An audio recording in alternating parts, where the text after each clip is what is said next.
Free will is an illusion caused by the strange way our conscious minds have been programmed. Every conscious choice we make is an attempt to maximize how good we feel. And you might say, well, that means I have free will. I want to feel happy, content, and satisfied, so if I can make choices that achieve that, then I've got free will. But this assumes that whatever it is that decides if we feel good or bad is working in our favor, rather than using us like a slave. We assume that feeling good is the automatic result of something good happening in the world around us, an inevitable consequence. And therefore, the easy way to live a happy and satisfied life is to gain control of the world around us, which is exactly what we humans have been trying to do ever since we became humans. And we've done a great job. We pretty much rule the world. But the problem is, it hasn't made us any happier. We get to live longer, but not happier. This is because how we feel isn't determined by the world around us, it's determined entirely by our own brains. Whether we feel good or bad, whether we live lives of misery or joy is entirely at the discretion of an algorithm running in a part of our brains over which we have no conscious control. This algorithm, therefore, has complete power over the only thing we care about. So maybe we should stop trying to fly to Mars and spend a bit of time looking at how that algorithm works. The first thing we can assume is that it's programmed by natural selection, and therefore its purpose is to maximize the survival chances of our genes. And we know that must be its purpose because that's the only thing that natural selection can select. And yes, I know I've just said that our conscious minds are programmed to maximize how good we feel, but that's not actually a contradiction if we only feel good when the survival chances of our genes has just increased. Think of these feelings as a shortcut in the programming, a quick way of telling the conscious mind which decision to make next. These concepts are discussed in much more detail in our other videos. The purpose of this particular video is to discuss this question. If we are forced to choose to do things that maximize the survival chances of our genes, that doesn't mean that we're robots, does it? Evolution wants us to survive, and that's exactly what we want as well, isn't it? Why would evolution make us do things that aren't for our own benefit? Well, the answer is because natural selection isn't about us as individuals. It's about our genes, which is why sex, for example, is such fun. At first sight, evolution definitely looking like our best friend where sex is concerned. Having sex appears without doubt to be a choice we'd make with our free will. Not only do we enjoy it, but we also need to have children, because if we didn't have children, the human race would die out. But hold on a minute, what does having children have to do with us as individuals, that is? Sure, as a species, we do of course need children, and if every one of our ancestors hadn't had sex at least once, we ourselves wouldn't be here. But what's in it for us as individuals? The truth is that each of us would probably live just as long if we never had sex again. We'd actually live longer because sex is not only unnecessary for our individual survival, it's also dangerous, especially for an animal in the wild. And children are even more risky. Pregnancy is just about the most expensive and difficult job that any human gets. Not only is there a requirement to find more food to eat, but the mother's got a bigger weight to carry around when she's hunting and being hunted. And then there's the risky drama of giving birth itself, followed by the costs of providing for the offspring, defending it, and eventually teaching it the ways of the world. Even the males don't get off lightly, frequently being required to fight for territory, or if you're a peacock, to carry a ridiculous tail around with you just for a chance at being the favoured choice. Kids, who needs them? Well, the point is, we don't. So why do we do it? Why do we have sex? Why do we have children? Why do our brains sweet talk us into doing something so dangerous if it isn't for our own benefit? Because evolution is not about us. Life is not about us. The reason we exist isn't for our own benefit.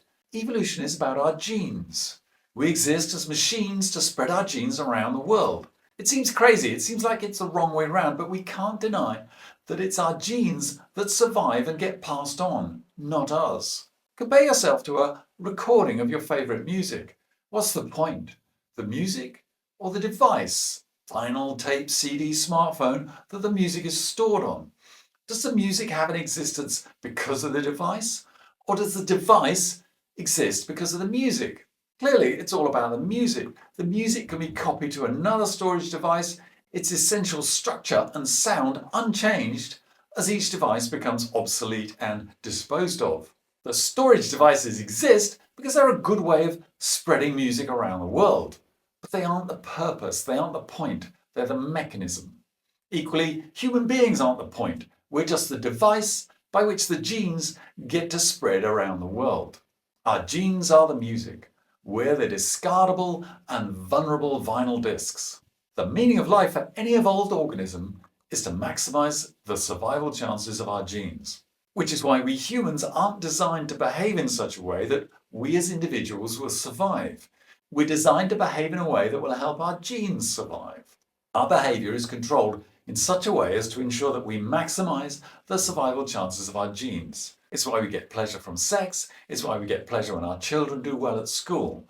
If something happens that's bad for the survival chances of our genes, we feel bad. If something happens that's good for the survival chances of our genes, we feel good. Of course, that's not to say it's irrelevant whether we live or die, but we're not alive for the sake of living. We're alive to create the next generation.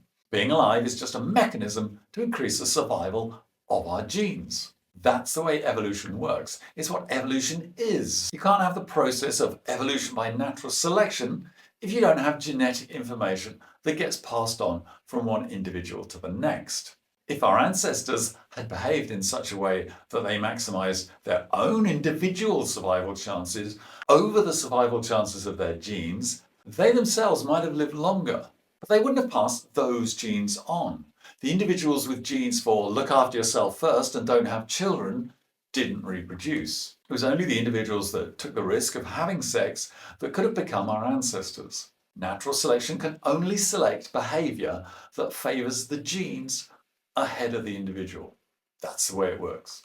We only like having sex and we only like having children because evolution wants us to like it. We're not choosing to like it.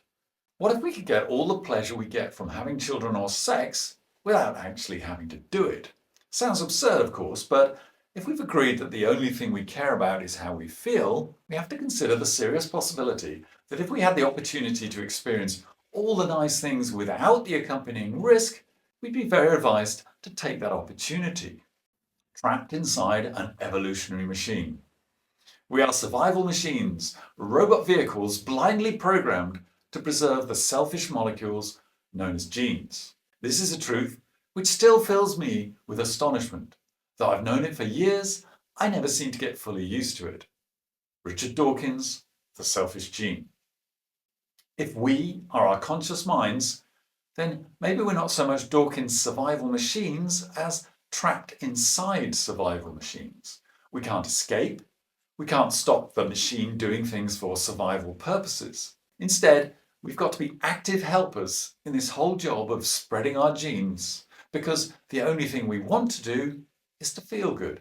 And the only way we've found to get to feel good is to help to increase the survival chances of our genes. But our purpose is not to spread our genes. Our purpose is to make ourselves feel good for as long as we can stay alive. If our conscious minds were really in control, wouldn't we simply instruct our non-conscious minds to make us feel good all the time? Wouldn't we do enough to survive, to live a full-length life, and then spend the rest of the time simply feeling good? There'd be no need to reproduce, no need to achieve, no need for luxury or success. Indeed, no need to do anything at all. If we can control our own feelings, wouldn't we choose quiet, risk-free lives of extreme contentment, delight, joy, satisfaction, and well-being? Think how good it would be for global warming. If we genuinely had free will, what would we do all day? Would we just choose to feel good all day? Would we set up our lives so that everything we did made us feel fantastic regardless of the reality of the world? No pain, no remorse, no self-doubt, no guilt, no jealousy, no anxiety. After all, once we've made sure that we're going to survive, what's our motivation for doing anything else? Anything else we do is just a method of ensuring that we're going to feel good as we possibly can in the future. So why not cut out the middleman and just feel good, regardless of what happens in the world around us? So what next? If the aim of our lives is to have a pleasant, rewarding and satisfying existence, then we need to be sure that we have a reliable way of achieving this goal. The method that most of us use is the one that comes instinctively to us, to try to get the most out of the world we live in. We assume that a successful career, a loving family, and a reasonable amount of healthy leisure time will result in happiness and contentment for the rest of our lives. But is this really what happens? Maybe not. Part 2 will suggest that our dreams of living happily ever after are simply not possible, not because we're incapable of meeting the handsome prince, but because even if we did, our evolutionary programming would ensure that as soon as we got back from the honeymoon, we'd have found 100 other things in our lives that needed improvement. Part 2 will suggest that, in the words of Buddha, life is inherently unsatisfactory, not because the world is too difficult to control, but because our own minds will never allow us to be satisfied, regardless of what happens in the world we live in. So if we want to find a way to achieve the goals of our conscious minds, we're going to need a different approach.